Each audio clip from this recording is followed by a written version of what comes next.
Dan teman-teman aku selalu bilang, enak banget sih Kim kalau pandangan kamu udah jelas, pakainya sweatshirt. Kalau aku pakai apa? Selalu bilang ke teman-teman cowokku, tunggu aku jualan batik, kamu pandangan tiap minggu pakai batik. Waduh, ternyata Jadi itu terinspirasi ya. Jadi dari pertanyaan-pertanyaan itulah aku terinspirasi. Nah kita juga harus tetap melihat kemudian berarti kan kalau teman-teman aku bingung nih pakai baju apa, itu di situ aku melihat sebuah yang namanya problem. Di sebuah problem kita sebagai business owner kita harus menjual yang namanya solusi. Berarti di dalam sebuah masalah pasti ada solusi dan solusinya sudah batik. Solusinya suara batik, benar-benar bersuara kayak dibayangkan. Berarti untuk dua produk unggulan ini aku dengar juga bahwa di Sumsel ini sendiri dari 2017 ya kan. Nah tentunya sampai dengan detik ini masih menjadi perhatian oleh semua orang gitu ya. Kalau untuk mendapatkan produk-produk tersebut gimana sih caranya? Apakah semua aneh gitu ini? Karena aku melihat ini super duper kreatif, modern, stylish, tapi tetap tidak meninggalkan kesan untuk Nusantara atau di Indonesia gitu ya. Gimana tuh? Oke, terima kasih ya Mas. Kemudian untuk sweatshirt dan seluruh batik itu sebenarnya kita kirim ke seluruh Indonesia. Untuk brand aku sweatshirt sendiri udah ekspor ke beberapa negara, kayak Singapura, Dubai, Australia, Amerika, jadi udah ekspor. Tapi yang paling mudah untuk dibeli adalah di marketplace dan website kita juga. Kak, ini aku pengen karena tadi terlalu banyak anak-anak muda di sini yang terinspirasi. Nah, aku pengen dengar langsung dari Kimberly sendiri, khususnya anak muda di Pontianak bahkan di Indonesia yang mungkin ingin mengikuti jejak dari Kimberly sendiri nih.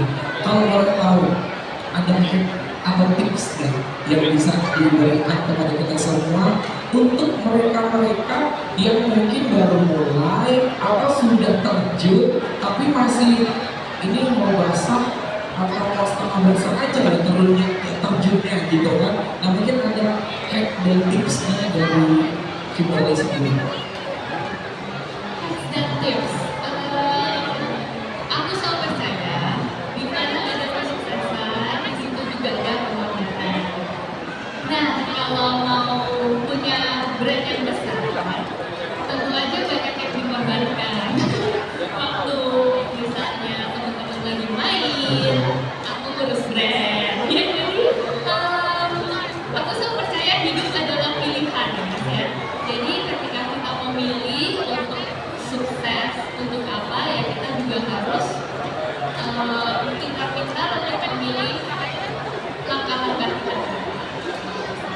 Nah untuk aku sendiri kalau ngomongin mulai jadi desainer, aku pun itu selalu bersyukur karena aku lahir di keluarga yang privilege. Kasarannya aku nggak pernah susah, aku nggak pernah bingung lah mau makan apa besok dan tidurnya selalu di kamar ber-AC. Aku sangat syukuri dan aku bersyukur. Tapi ketika orang tuaku menolak aku, itu aku udah benar-benar ketika mau jadi desainer, aku udah siap apapun yang terjadi itu harus jadi desainer. Dan mulainya dari modal 5 juta dari duit angpau, beli mesin jahit pertama. Duit angpau ya.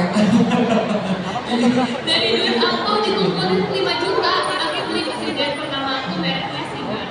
Nah dari sanalah peluang-peluang mulai terbuka dari aku yang iseng-iseng posting di Facebook, jual baju berdua, jadi 5 juta modalnya bisa jadi 10 juta dan berlipat-lipat terus. Jadi menurut aku ketika kita mau untuk melakukan sesuatu, aku sih selalu bilang ya kita mulai dari dulu. Ketika kita mengharapkan sesuatu untuk perfect, kita nggak bakal belajar. Apalagi saya sebagai seorang pekerja overthinker ini yang suka memikirkan hal-hal kecil sampai detail-detail itu sampai aduh dipikirin gitu. Kameranya Kalau lebih sempurna, nggak ada ada saya hari ini. Ya, berarti memang kalau hanya pikir nggak dicoba duluan, nggak tahu nih tantangannya apa ke depannya. Emang harus basah dulu ya. Jadi kalau kita nggak berani untuk even mencoba, ya kita nggak akan tahu how far we will go. Kita nggak akan tahu kita akan sampai berapa. Itu hal juga selalu aku bilang, karena ketika kita punya mimpi, menurut aku punya mimpi itu satu step yang bagus. Tapi yang lebih keren menurut aku adalah keberanian untuk mencapai mimpi itu, untuk take the first step untuk mencapai mimpi itu. Karena banyak, misalnya nih, ngomongin mamiku kepingin punya brand batik udah dari aku SMA ya.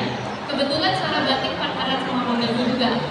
Karena dia pengen itu yang itu. Lalu mami boleh berdiri dulu dong, mami berikan tepuk tangan yang paling meriah juga dulu dong untuk mami. Aduh, ini mami sama maminya cantik banget nih. Aduh, terima kasih. Ya, Enggak, cantik. aku selalu bilang ke mamiku gini, Mami, dari aku SMA sampai aku udah lulus kuliah fashion, mana brand batik yang mami pengen? Aku selalu bilang kayak gitu, makanya brand batik ini salah satu juga mewujudkan mimpi mamaku untuk punya brand batik. Aku selalu bilang ke mamiku sendiri ya bahkan, bahwa mimpi itu hanya sekedar mimpi. 50 tahun lagi, kalau kamu gak berani mulai, ya udah itu hanya jadi mimpi dan akan belakang. Jadi ketika kita memulai, apapun yang terjadi, mau gagal, mau berhasil, ya at least aku mencoba gitu sih. Luar biasa. Berikan tepuk tangan